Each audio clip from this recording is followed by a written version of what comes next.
welcome into the Columbus Civic Center here in Columbus, Georgia, as the Massachusetts Pirates walk in with a 4-game winning streak, the longest in franchise history, to take on the Columbus Lions. And what many in this arena may think is, well, do or die, as we are on the road to the playoffs here in the NAL. Hello, everybody. Jared Dillard alongside me, my broadcast partner, and Chris Hummel. Chris, we'll start with the Massachusetts Pirates. 4-game winning streak. They have been able to put together wins twice against New York, against Columbus, and against Orlando. And for Massachusetts, I mean, to be quite honest, when I look at their roster, when I look at what they've done, there's one guy that stands out, a bona fide stud in my opinion, and that is Sean Brackett. Sean Brackett has been their stud this whole season. He has been very efficient throwing the ball for this Massachusetts Pirates offense, and he's been the motor that's kept this team going, it seems like, for this whole season. And he's got a test coming up now with Columbus. It's the third time around now. They've seen each other a lot. It's going to be interesting to see, but Sean Brackett has really led this Massachusetts team, and with a first-year head coach, to be in a great position at 5-4 at the home stretch of this season. Every game matters, and right now this game matters for both teams a lot in two very, very different ways. For Massachusetts, the big thing for them is that they started 1-4. It wasn't a great start by any means for a team that had playoff aspirations, that want to get to the championship, and then they go on this winning streak. Sean Brackett's been the man. And you look at the stats. Stats can be deceiving when you look at them. Oh, yeah. You look at the total offense, it says 6. It says last. But when you look at Massachusetts and what Sean Brackett does, he leads the league in passing completion, 62%, and passing efficiency. When you do that in arena football, you're almost unstoppable. Yeah. And welcome into the Columbus Civic Center here in Columbus, Georgia, as the Massachusetts Pirates walk in with a 4-game winning streak, the longest in franchise history, to take on the Columbus Lions. And what many in this arena may think is, well, do or die, as we are on the road to the playoffs here in the NAL. Hello, everybody. Jared Dillard alongside me, my broadcast partner, and Chris Hummel. Chris, we'll start with the Massachusetts Pirates. 4-game winning streak. They have been able to put together wins twice against New York, against Columbus, and against Orlando. And for Massachusetts, I mean, to be quite honest, when I look at their roster, when I look at what they've done, there's one guy that stands out, a bona fide stud in my opinion, and that is Sean Brackett. Sean Brackett has been their stud this whole season. He has been very efficient throwing the ball for this Massachusetts Pirates offense, and he's been the motor that's kept this team going, it seems like, for this whole season. And he's got a test coming up now with Columbus. It's the third time around now. They've seen each other a lot. It's going to be interesting to see, but Sean Brackett has really led this Massachusetts team, and with a first-year head coach, to be in a great position at 5-4 at the home stretch of this season. Every game matters, and right now this game matters for both teams a lot in two very, very different ways. For Massachusetts, the big thing for them is that they started 1-4. It wasn't a great start by any means for a team that had playoff aspirations, that want to get to the championship, and then they go on this winning streak. Sean Brackett's been the man. And you look at the stats. Stats can be deceiving when you look at them. Oh, yeah. You look at the total offense, it says 6. It says last. But when you look at Massachusetts and what Sean Brackett does, he leads the league in passing completion, 62%, and passing efficiency. When you do that in arena football, you're almost unstoppable. Yeah, when your offense is producing numbers that efficient, you can score on just about anybody you really want. And it seems like so far Massachusetts, they're not the most stylish, they're not the most flashy team in the NAL, but my goodness, they're going to get the job done. And so if they come out and they put out a great show on offense and they're efficient, this Columbus defense has had some holes, it seems like, so far this season. If Sean Brackett is on his game, he could really have a chance to exploit this defense and come out of here with a win. Columbus has their hands full, they really do, but Massachusetts, we'll see what they can do with this Columbus defense. But Coach Gibson, it seems like he's feeling really good at the position they're in for the record that they stand at. And you look at the weapons that Sean Brackett has out of Ole Miss. Dexter McCluster, he's here, and he can tear it up when he wants to. Marty Gilliard, by the way, leads the NAL in touchdowns, 21. So, I mean, how many more is that than the second place? 4 or 5 more touchdowns? Something like that, right? And for Massachusetts, they got a lot of weapons. Let's switch to Columbus, who has a big weapon and a big arm in Luke Collins. Luke Collins leads the league in passing yards, 2,137. He leads the league in touchdown passes, 48. And he leads the league in one more stat that he probably isn't happy that he leads in. That's being interceptions with 14. But here's the thing. He's tossing the ball. He's doing what he has to do to keep this team in it. And we were talking to Coach Jason Gibson before the game, and he said, well, that's all good and all, right? Yeah. But if you're passing a lot, that means one thing. You're trying to come back from behind. And so, you don't necessarily want to be the team that leads the league in yardage when it comes to passing. You want to be like Massachusetts. You want to have a high completion percentage. By the way, Columbus, dead last in completion percentage. And you want to make sure that you don't get in third downs a lot. He said if you have 9 third downs, right, you're doing it wrong because you shouldn't be in third down positions to begin with. You got to be able to move the ball consistently down the field, and that's what Columbus has struggled to do, at least early in the halves of games. And it seems like, from what Coach Gibson was saying, the yardage doesn't matter. He wants to be efficient, and he knows that Luke Collis has the ability to be efficient. It's just going to be a matter of how this offense comes out and tries to exploit this Massachusetts team. As you said, Coach Gibson said he was feeling very, very confident about his group coming into this game, saying, yeah, we're 3-6, but he really likes the position they're at, and if they can string some wins together, they're no stranger to being 3rd, 4th in the playoffs coming in, and they can sneak into the playoffs. The Lions can really make some noise. We are ready to get going here in the Columbus Civic Center. Mike Weaver with the kickoff, and the game is underway. That one's going to fall out of bounds for the touchback. 1st and goal on their own 1. Let's see how they try to punch it in. 1st and goal. Collins quarterback sneak, maybe. No, hand off to Petway, looking for his first NAL touchdown. And he's in. Touchdown, Cam Petway. The Columbus Lions on the board.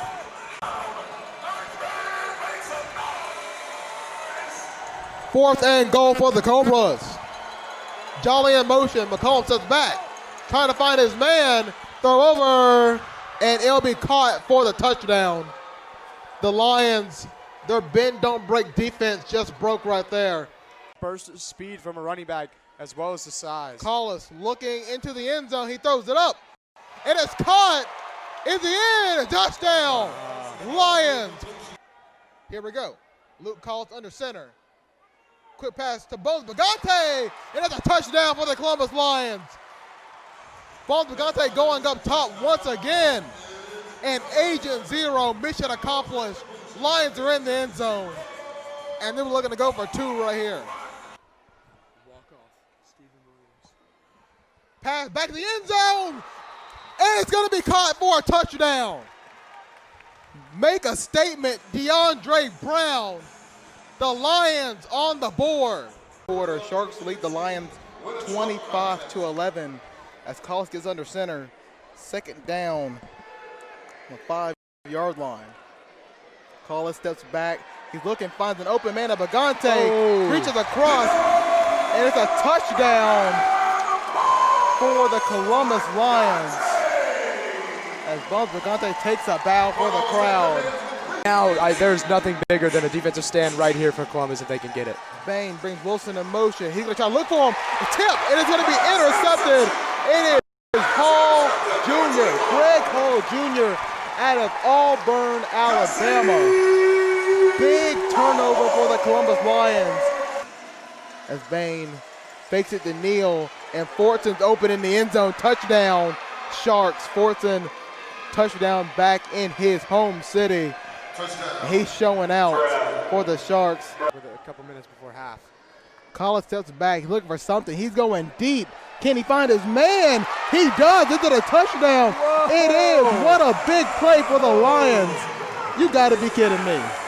What a throw. What a catch. I mean, it didn't even look like that ball was going to make it into his arms with those 2 Massachusetts defenders right on him. But the concentration and the accuracy from Luke Collis. Let's be honest. He threw that one up on a prayer. That wasn't in the arsenal. He was just hoping to get something out of that. We're at the minute mark here in the 2nd quarter. Sanders McCollum in motion. Collis steps, quick throw to Sanders McCollum in the end zone. Broken board, touchdown for Sanders McCollum, able to hang on as he goes not over the board, he goes through it. And the Lions up 29-3 here toward the end of the 2nd quarter. So Hall, fresh new play clock, he'll step back, he gets rushed, and he'll throw an interception, and it's Chateau Fatang as he's rumbling and bumbling down the sideline. Can he find the end zone? He will. Touchdown, Columbus on a pick six, end zone to end zone. Chateau Fentig running all the way down the boards and no one able to catch him. Way.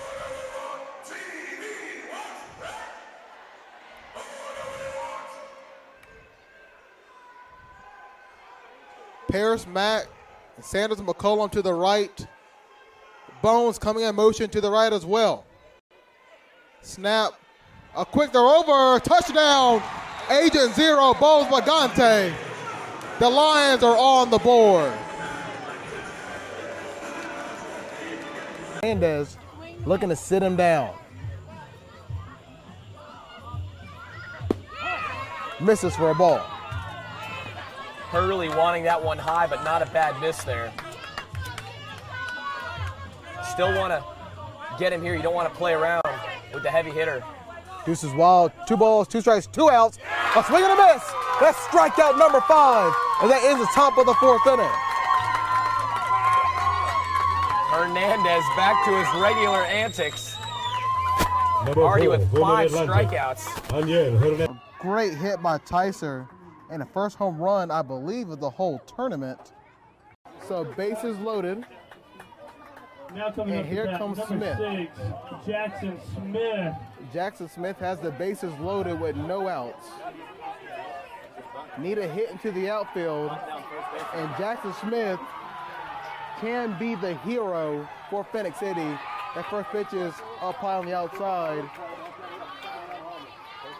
for ball 1.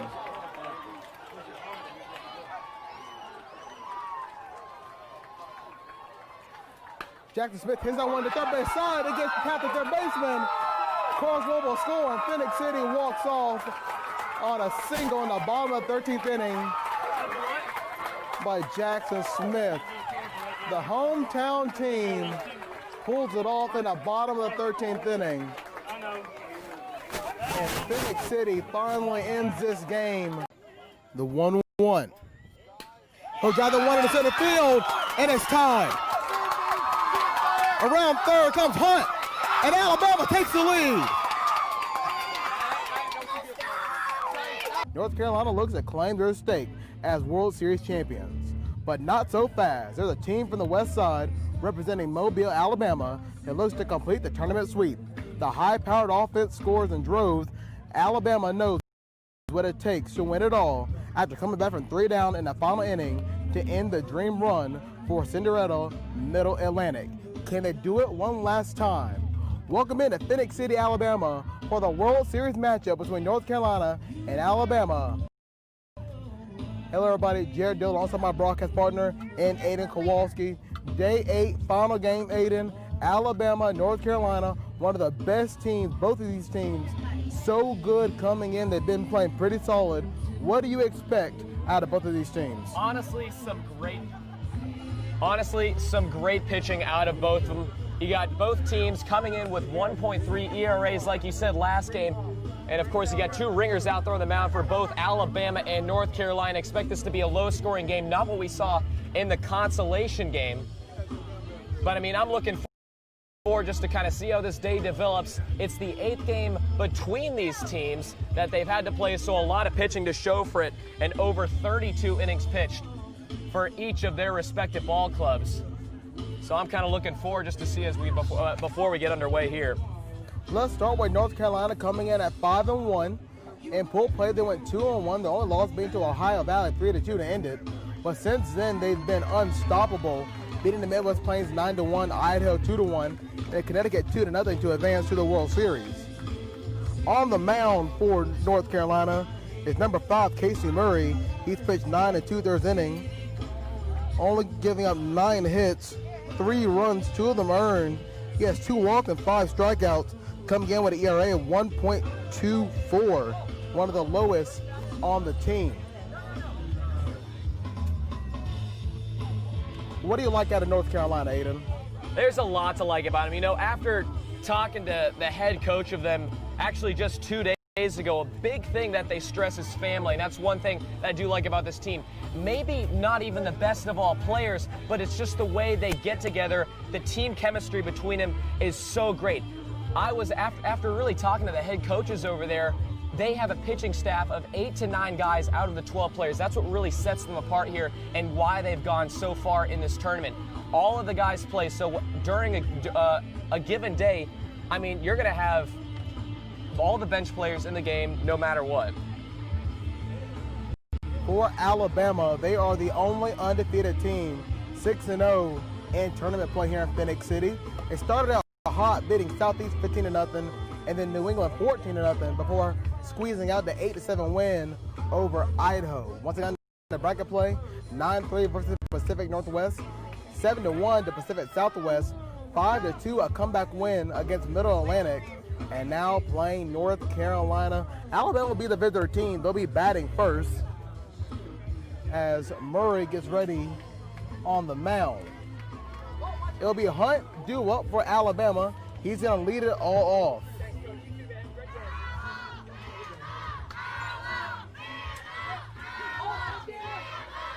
Partly cloudy day, but awfully hot here in Phoenix City. It's 94 degrees, and it feels like 106 out on the field.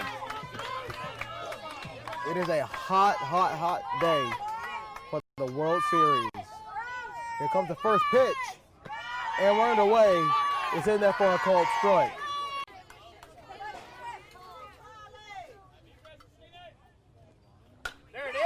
Hot one over the first base. That's in the right field. Run around third and Stinger, and North Carolina takes the lead.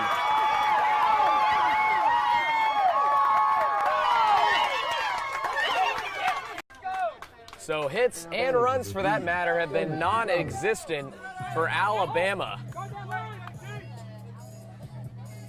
And I'll tell you, Casey Murray threw 4 innings. My goodness, this guy is near perfect. First pitch to Roberts. He'll drive that one into center field. It's going way back, and it's gone. Just like that, Alabama breathes some life into this game as Roberts takes a solo shot on the first pitch over the wall. The 1-2. That's hit. Finds the gap. Around third to come. Ball in. North Carolina wins. North Carolina are your World Series champions.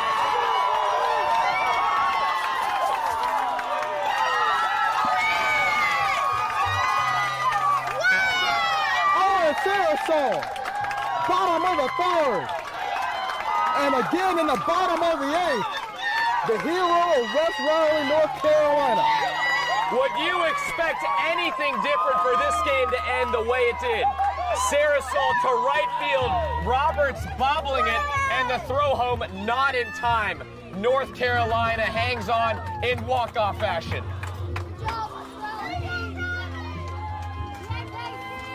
Here, play clock at 5. John Franklin third at quarterback. He's going to hand it off to Lewis. Lewis trying to find a hole. He's going to be down to about the 2-yard line. It's going to be 3rd and goal for the Tigers, trying to punch it in here with about 2 minutes to go in the fourth quarter. You know, Auburn not necessarily trying to run up the score, but if you're doing good things and you can't be stopped and you're running the football trying to chew the clock, looks like Auburn could be about to cap this drive off in an old-fashioned way. Auburn taking their time, 15 seconds on the play clock, still getting the play from the sideline. 1:35 on the clock here in the fourth quarter. John Franklin III lining up. Damian Lewis to his left. Here's the play, the snap. Franklin III is going to give it to Lewis. Lewis going around the edge, and he's going to be down at the half-yard line. They're not going to let him get in. It is going to be 4th and goal for the Tigers. Tackled by Cortez Cisco Jr., number 7 of the Warhawks. So now what is Auburn going to do? They got 4th down here on the half-yard line. The offense is looking like they're staying out there. John Franklin III looking for a play. You really hate to see that, too, for a guy like Damian Lewis. You really want to see him stretch over the pylon and just couldn't quite get there. Like the effort, though. Auburn lining up the play. They got 5 seconds on the play clock. They need to hurry up. John Franklin III is going to get the snap. He's going to give it to Damian Lewis. It is a pile at the goal line. They're going to call him short. He's literally at the 2-inch line on the field. I don't think they're going to say he got in at all. So the Warhawks defense coming up big with 37 seconds to go. Is it a game changer? No, but that's going to give you a little bit of confidence right there at the end of the game. Backs were pushed as far up against the wall as it possibly could. You really hate that kind of thing for Damian Lewis in this situation because you see the whole offensive line rush to his back to try and push him over the goal line. But ULM having none of it, and it looks like Auburn's going to get away with a 56-7 victory today. There's only about half a minute left. There's only been a couple mistakes in the game for Auburn. I don't even know if you count that as one of them, a turnover on the 1-yard line. I mean, he was down there. Did he get in? I don't think so by that replay. However, Auburn, they have to be happy about how they played here tonight. You know, Auburn's done a great job all across the board at everything they want to do with the starters. They threw the ball really nicely. Sean White had himself a great day. Kerryon Johnson ran the ball very well, got a lot of the touches out of the backfield. He did great things. But then you look at the defensive side of the ball. They've held ULM to 252 total yards and really kind of took away some of the big play ability that guys like Garrett Smith and R.J. Turner had for this squad. Both of those guys, statistical leaders on their team for passing yards, rush yards, that being Garrett Smith, and then receiving yards, R.J. Turner. But both of them completely shut down on the day, and this Auburn defense looking good as ever. What for Louisiana Monroe, it's not like you could just take a simple kneel and get out of here. You're on your own 1-yard line. You got to do something. You got to get a push against this front of Auburn. So we may see a couple of points still put up on the board, whether it's a safety or a fumble or a Louisiana Monroe touchdown, something. We may see something here from the Tigers or the Warhawks. Yeah, it wouldn't shock me if ULM just wanted to take a shot down the field. I mean, why not? It's 56-7 with 37 seconds left. Might just try and chuck one up here. You never know. But another glaring thing, looking at the scoreboard, Auburn was only 11 yards away from their second 700-yard performance this season. It's hard to believe Auburn's had a hard time scoring touchdowns this year when they can put up 2 700-yard performances in a single season. Well, who needs to score touchdowns? We have Daniel Carlson kicking every field goal for you. He only missed one field goal in the year so far, and that was because it was blocked. It was a 56-yard field goal, and even though somebody got a hand on it, it still fell about the 5-yard line. That coming earlier today in that first quarter when he took about a 57-yarder, I believe. So Garrett Smith lining up at quarterback in the shotgun for ULM. They're going to fumble it in the end zone. He's going to get hit. It's a safety for the – I guess I just jinxed Louisiana Monroe on that one. You called it, Jared. You called it. Just a fumbled snap. Wasn't much he could do, and he got hit in the jaw by number 97 of Auburn, that being Devereaux Lawrence. Good play for him, this Auburn Tigers defense. And this just Gary Walker with the hit, number 47. I mean, number 97, excuse me, with the hit to knock them down for the safety. You thought the game was over, but Auburn's going to put up 2 more points. It is now 58-7 with 31 seconds. Auburn just apparently does not want to leave right now for this game. And that's great to see, though, for a guy like Gary Walker. You know, doesn't get a whole lot of playing time, but still on homecoming, a nice day out here at Jordan-Hare. And he comes up with a big play in the end zone for the safety. You see how excited he was, rushes off to the sideline, gets some big hugs from his teammate. And that's what makes college football great, is seeing plays like that happen no matter what the stage of the game is. And now Auburn's going to receive on a punt downfield.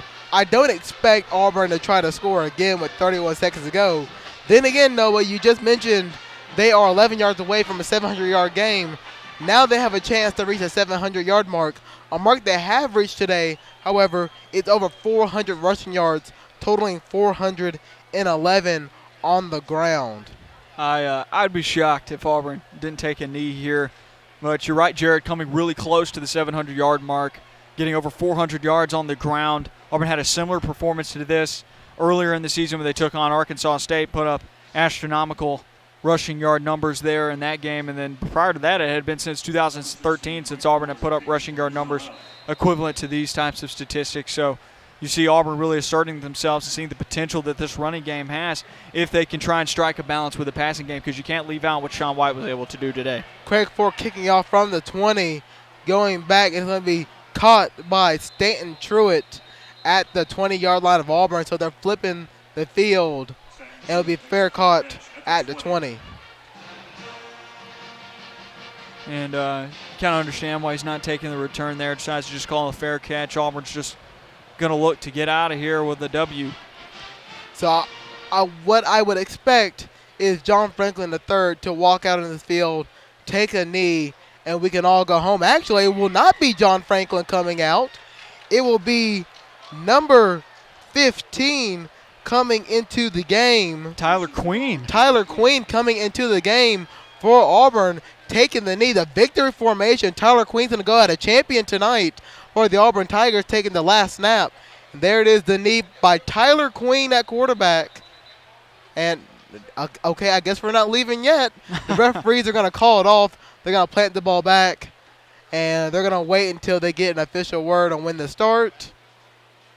There's the whistle. Tyler Queen back under center again. Let's get the snap, a knee, and now the clock will start running. 26 seconds ticking down. Players and coaches walking onto the field. And that, ladies and gentlemen, as time winds down and the band starts to play, will end it for us here at Jordan-Hare Stadium. Auburn with the win, 58-7 over Louisiana Monroe here on homecoming night. And Noah, this Auburn team really came out and from the get-go was making a statement. Yeah, Auburn getting off to a fast start. Sean White with that first rushing touchdown of the season when he dove for the pylon on the first drive. It was great to see him really get involved with his legs and make the right play instead of throwing it into the end zone into traffic. And then you just kind of saw Auburn from there just establish themselves with a running game. And I'll be interested to see how this type of momentum carries into next week when the Auburn Tigers travel to Starkville for their first road game of the season against the Mississippi State Bulldogs. Just a couple of stats here. Auburn with 688 total yards, 278 through the air, 410 on the ground. They had the ball for 33 minutes and had 36 first downs.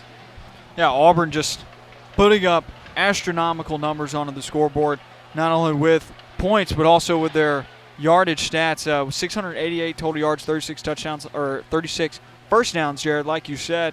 This Auburn offense was in a groove, was moving the ball easily and quickly, and it was fun to watch everybody kind of pitch into this great offensive effort because you saw guys all across the board making plays the offensive side of the ball. I mean, we saw all four running backs with Kerryon Johnson, Petway, Miller, Martin.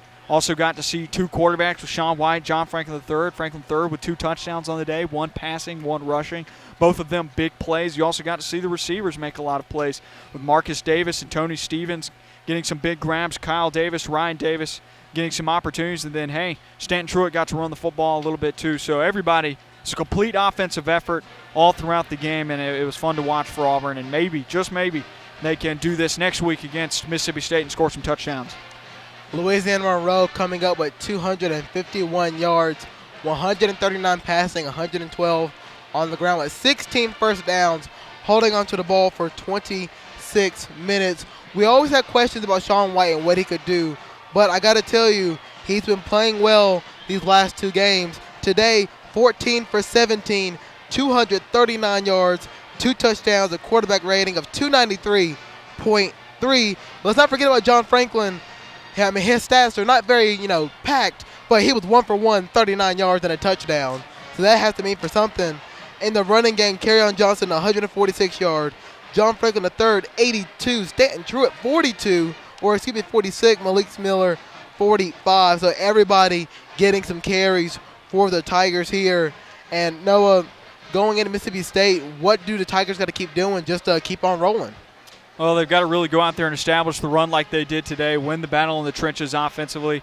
The offensive line had some great pushes today. It really opened up some holes for the running game, and that's what allowed Kerryon to really get into a rhythm early and make some big plays. But also they got to throw the football. Sean White, almost a near-perfect day, had over 17 yards per completion.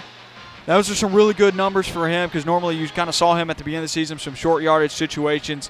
You want to see him throw the ball down the field. Auburn's got to be clicking, be balanced, and punch that ball into the end zone, something they've struggled to do against better competition this year.